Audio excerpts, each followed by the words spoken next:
Мен Төлебек Дасқанов, Қытай Халық Республикасы Іле Қазақ автономиялы облысы Тарғат аймақтық Шәуешек қаласы. Нәсіл сиыр фермасы сиыршылық бірінші дүй Шұқайшық қыстағынан 2006 жылы Қазақстанға қоныс аударғам.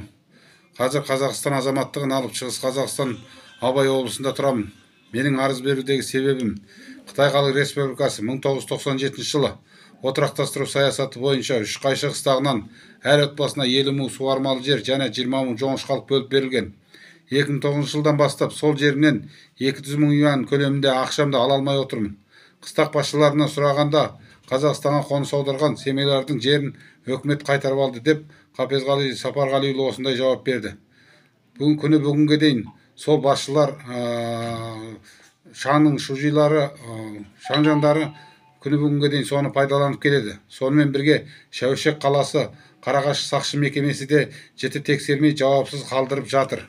Мен осы арызымды Біріккен ұлттар адам құқығын қорғау комитеті, халықаралық адам құқығын қорғау ұйымына, Қытай Халық Республикасы орталық комитеті үкіметіне көмек сұраймын. 2009 жылдан 2022 жылға дейінгі 200 мың көлеміндегі ақшамды алып берулеріңізді сұраймын. Осы арызымды оң шешімін тапқанша арызымды тоқтатпай бере беретін боламын.